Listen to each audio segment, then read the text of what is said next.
Sing wigati tembung ngene iki diopeni. Migunani tumraping liyan. Lho karo kaya ngono kuwi ketok sepele lho. Migunani tumraping liyan. Wong urip ana alam padang ki iso migunani tumraping liyan. Uripmu ki migunanana tumraping kiwa tengenmu. Aja uripmu ki tok migunani tumraping awakmu dhewe.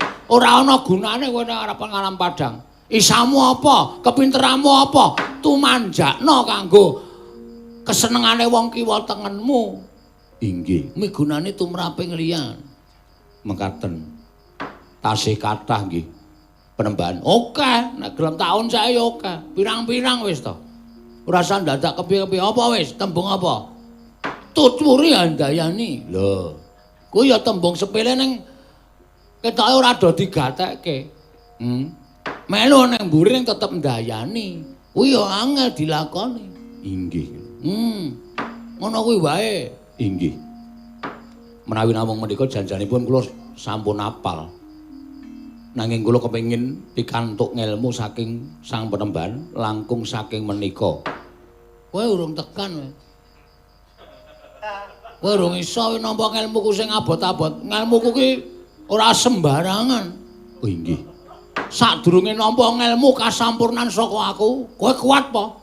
Nglakoni poso 100 dina. Ayo.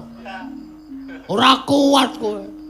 Kowe pepetinganing jalma, unusaning titang. Nek aku gelem mejang sastra cetha paripurning wangsit. Sastra jendra pangruwating driyu. Kawruh panunggal sangkan paraning dumadi, kawruh kasampurnan. Wo. Ora saben wong iso nampa. Inggih.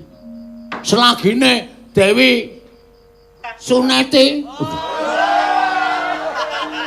sanes kersanipun kuwi lho bodhone si sapa bodhone Wisrawa kuwi Sukesi. Dewi Sukesi mbiyen nggone nampa aji sastra Jendra Hayu Ningrat pangruwating Diyu sinartan blendenging katresnan mula terus ora tresna karo Prabu sapa Danapati tresnane karo Begawan Wisrawa monggo Begawan Wisrawa ming nglamarke Dewi Sukesi. Lah Wisrawa nalika semana ya kena dampaking sastra Jendra Hayu Ningrat pangruwating Diyu. Pendhita sing ora nate ketel-kelepetan dedosan kena dayaning sastra Jendra temang lumpruk tanpa daya.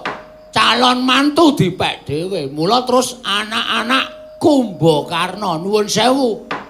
Kae dadi tandha blendenging kamurkan.